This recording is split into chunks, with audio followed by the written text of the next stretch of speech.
Sir हम life में सब कुछ को बड़ा करना चाहते हैं, मगर सर हमें फियर होता है सर कुछ ना कुछ। तो सर मैं जानना चाहता हूँ आपकी तरह सर फियरलेस कैसे हो सकते हैं सर?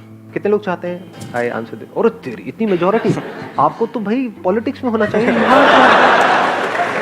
सर मैं जानना चाहता हूँ सर आपकी तरह सर एब्सोल्युटली फियरलेस कैसे हो सकते हैं? मेरी तरह? Yes sir. मेरी तरह तो एक ही है भैया इस दुनिया में। पहले ध्यान से समझना है डर किस चीज का होता है। जैसे आप क्या करना चाहते हैं, थोड़ा शेयर करेंगे if you are okay with it, जो करने के नाम से आपको डर लग रहा है। सर एक तो सर जैसे स्टेज पर बोलने पे मुझे बहुत डर लगता है। वो तो डर अभी मैं निकाल दूंगा, 2 मिनट में यहाँ पे आ जाओ, अभी निकल जाएगा डर। आओ आओ ना भाई।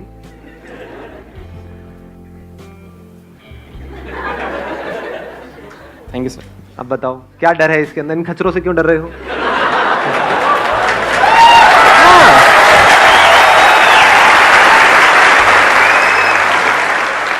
आपने मेरे सेशंस देखे हैं? यस सर, सारे देखे सर। मैं सारे देखे हैं। तो उन सबको, जो भी आपने इतने सारे सेशंस देखे हैं, उसको शॉर्ट में एक्सप्लेन करना हो 2 मिनट के अंदर अंदर, तो आप करो। आपको सबसे अच्छी चीज क्या लगी मेरे सेशन में? मुझे सबसे अच्छी बात आपकी ये लगी सर, आपने एक बार बोला था कि जो भी काम करो एटीट्यूड के साथ करो। आपने बोला था कि मेरा ये है, आप तुझे चाहिए तो ले, नहीं तो आगे जा, मुझे कोई फर्क नहीं पड़ता। हाँ सर ये चीज मुझे बहुत अच्छी लगी। इन सबको बोलो कि देखो मैं तुमको ये बात बता रहा हूँ, चाहिए तो लो, नहीं तो तेल लेने जाओ। इसकी डेप्थ को समझो। ये जो मैं वर्ड यूज करता हूँ ना, साथ वाले गए तेल लेने, इसको समझने की कोशिश करो। मतलब किस वे में बोल रहा हूँ, कि इसका मतलब वो कुछ भी बोल रहे हैं, कुछ भी सोच रहे हैं, उससे हमें फर्क नहीं पड़ना चाहिए। हमें जो करना है वो हमें करना है। यानी हमने किसको छोड़ा?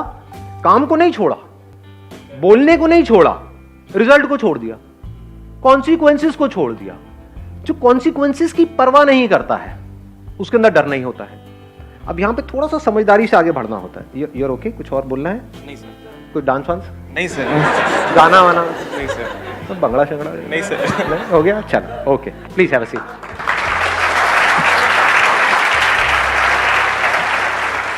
इसको मैं थोड़ा सा और बिल्ड करूंगा इस पर्टिकुलर पॉइंट को, क्योंकि बड़ा इंटरेस्टिंग है।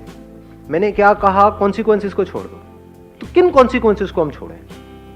2 तरह के, एक है फिजिकल, एक है साइकोलॉजिकल। साइकोलॉजिकल कॉन्सिक्वेंसेस को छोड़ दो, फिजिकल के लिए प्लान कर लो। मतलब कि कोई काम आप करने वाले हो, आपको डर लग रहा है, पहले आपको देखना है किस वजह से डर लग रहा है। दैट फियर इज साइकोलॉजिकल और दैट इज फिजिकल। जैसे मैं एक पहाड़ के ऊपर खड़ा हुआ हूं, मुझे डर लग रहा है यहां से नीचे छलांग लगाने में, तो वो लगना भी चाहिए। That is not psychological, that is what? Physical. आ रही है ना बात पकड़ में? ये बड़ा सटल सा पॉइंट है, अगर आप इसको कैप्चर करोगे तो बड़ा मजा आएगा। फिजिकल फियर्स के लिए क्या करना है? प्लान करना है, वहां पर प्लानिंग काम आती है। साइकोलॉजिकल फियर्स में कोई प्लानिंग काम नहीं आती है, वहां पर सिर्फ समझ काम आती है। जैसे अभी जो इनका फियर था पब्लिक स्पीकिंग का, वो क्या है? वो फिजिकल फियर है या साइकोलॉजिकल है? साइकोलॉजिकल है, क्योंकि फिजिकली यहां पर आकर के कुछ भी करके चले जाएं, कोई कुछ नहीं करने वाला। सब देखेंगे 2-4 मिनट में, सब भूल भाल जाएंगे। तो आप कोई काम करने वाले हो और आप कह रहे हो कि मेरे को वो काम करने से डर लग रहा है। क्यों डर लग रहा है? इसको फिगर आउट करना है। क्या इसलिए डर लग रहा है कि मैं वो काम करूंगा तो लोग क्या कहेंगे, मेरे घर वाले क्या कहेंगे, किसी को बुरा ना लग जाए? ये सब क्या है? साइकोलॉजिकल है।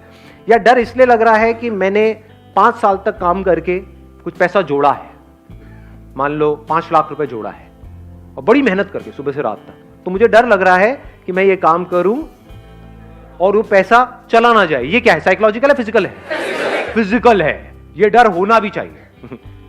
जिनमें ये डर नहीं होता वो सड़क पे आ जाते हैं, बर्बाद होने में 2 मिनट लगते हैं। तो बस ये 2 ही तरह के फियर्स होते हैं, फिजिकल है, साइकोलॉजिकल है। फिजिकल में क्या काम आता है? Planning, learning, knowledge, understanding of that thing that you are doing.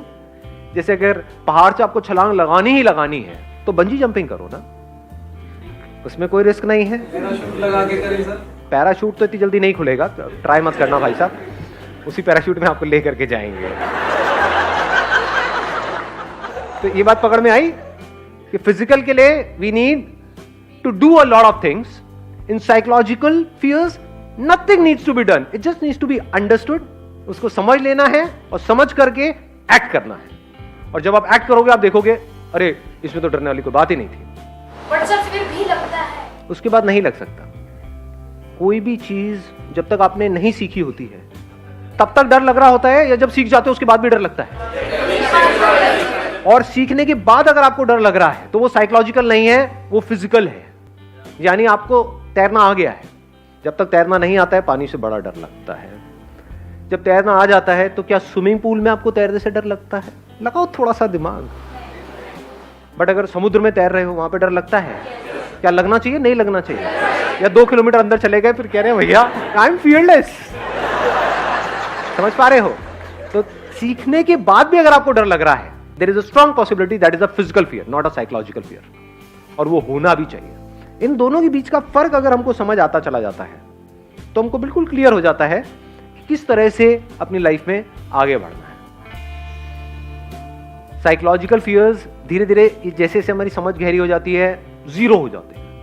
मर गया तो क्या होगा? ये क्या है? ये फिजिकल है या साइकोलॉजिकल है? आराम से सोच के बोलना। मेरे साथ में जो लोग हैं वो मर गए तो क्या होगा? ये फिजिकल है साइकोलॉजिकल है?